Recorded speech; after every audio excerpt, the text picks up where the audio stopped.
अवधान 100% ठेवायचं आहे, तर तुमची साधना व्यवस्थित होईल. त्याप्रमाणे संत पद्धतीने साधना करायची. आवाज बंद.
सूचना अशा विशेष काही देण्यासारख्या नाही. या 3 दिवसात लोमटे काकांनी सगळ्या सूचना दिलेल्या आहेत. फक्त काय ज्यावेळेला आपण 3 टोल देतो त्या 3 टोलाचा अर्थ समजून घ्या. की पहिला जो टोल असतो तो अवधान, म्हणजे बाबा आता आपण हे अंग सुरू करतो. त्याच्यानंतर दुसरा जो टोल होतो त्यावेळेला श्वास घ्यायचा, म्हणजे पहिल्यांदा अवधान की आता ह्या सुरुवात करायची मला. दुसरा टोल जेव्हा होतो त्यावेळेला आपण श्वास घेतो आणि तिसऱ्या टोलाला सुरुवात करतो.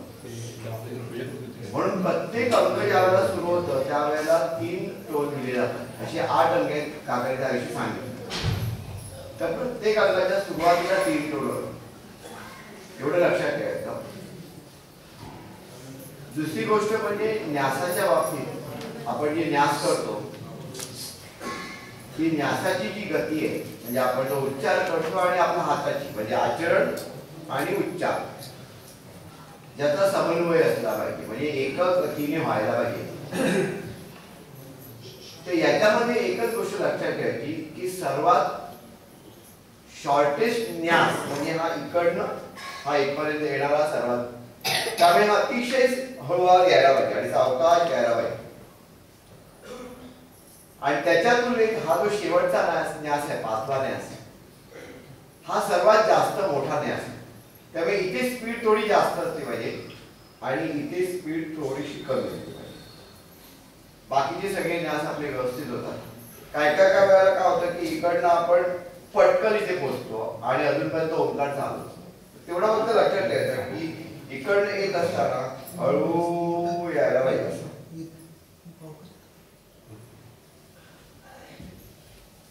आणि त्याचप्रमाणे इकडे जात असताना आपण सावकाश जातो आणि त्यावेळेला मात्र ओंकार इथे जातो कुठेतरी आणि नंतर आपले हात पुढे जात असतात. तर त्यामुळे इकडनं जात असताना स्पीड थोडा जास्त असला पाहिजे.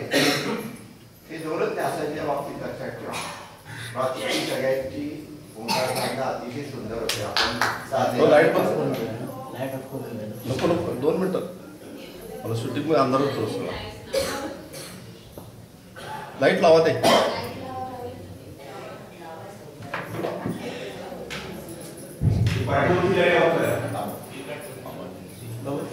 असं ते अंधार होतो मग.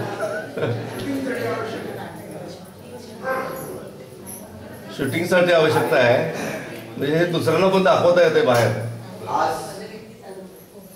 आज सगळ्यांनी ओंकार एकाच वेळेला सुरू करायचे. आता एक मिनिट लक्ष द्या.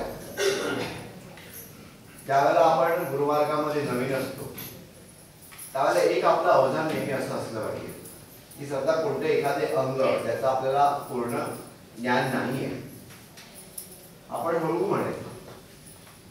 आता हा ओंकार जे काकांनी सांगितलं झालं, आपल्या सुद्धा ओंकार बरोबर येत नसते, तर एक दोन ओंकार झाल्यानंतर आपण त्याच्यामध्ये सुरू करायचा, म्हणजे ते बरोबर आपली प्रॅक्टिस होते.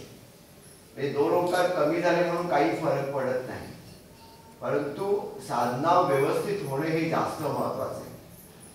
त्यावेळी आता नवीन शब्द आपण असलो आणि ओंकार सुरू झाले तर पहिल्यांदा काय बोलायचं म्हणायचं आहे. दोन ओंकार झाल्यानंतर मग आपण त्याच्यामध्ये सुरू करायचा. नामस्मरणाचं पण तसं काय काय वेळेला आपण कार्य केल्यावरती ज्या वेळेला बसतो किंवा ह्या इथे तेव्हा आपल्याला काय वाटत असं की आपल्या संधीप्रमाणे बाजूच्यानी म्हणायला पाहिजे, म्हणून आपण आपला आवाज घालतो. कारण आपण बरेच वर्ष आलेलो असतो या मार्गामध्ये, बऱ्याच वेळेला आपण साधना केलेली असते आणि आपल्या आजूबाजूला नवीन बसलेले असतात. मग आपला एक असा प्रयास असतो की त्यांना समजावं म्हणून मी माझा आवाज वाढवला पाहिजे, जेणेकरून ते माझा स्वर पकडतील. तसं करायचं नाही, ही चूक आहे, लक्षात ठेवायचं. ते जे आपण वर्षानुवर्ष ह्या मार्गामध्ये आहोत ही आपल्याकडनं घडणारी एक मोठी चूक आहे. आपण कोणालाही शिकवायला जायचं नाही, आपला आवाज संत आणि कानाच्या पाठीच्या खालीच ठेवायला पाहिजे. ते आपोआप पिकअप करतात. आपण आवाज वाढवला मग ते पण आवाज वाढवतात, मग तिसरा वाढवतो आणि मग सगळा आवाज पूर्णपणे वाढतो. ओके, तेवढंच फक्त पहा आणि आपण आता साधनेला सुरुवात करू. आणि दुसरी सांगायचं म्हणजे ज्ञान जेव्हा होतो आपण त्यावेळी आता पहिल्यांदा असं आहे, सावकाश घ्यायचं. श्वास घेताना 20 सेकंद श्वास घेताना हात हळूवार घ्यायचा होती, इथून हळूवार वर प्रमाणात सावकाश घ्यायचं, गती योग्य ठेवायची. पहिल्यांदा असं वरती इथं कंठस्थ बंद करायचं, एकदम खाली घ्यायचं नाही. आता सावकाश घेत असं मोठं डोळे खाली पहिल्या हाडाच्या खाली चालू. दुसऱ्या सावकाश बोल दिला, अगदी सावकाश घ्यायचा. काय काय करतात एकदम झटकन घे, तसं नाही करायचं. सावकाश त्याची कृती जी आहे ती व्यवस्थित झाली पाहिजे. तिसऱ्या थोडंसं घेताना असा संतपणे हात वर गेला पाहिजे आणि येताना पण संतपणे आला पाहिजे, गडबड करायची. आणि काल सांगितल्याप्रमाणे आता मी काही सूचना देणार नाही, फक्त आवाजाची पातळी आहे की तुम्ही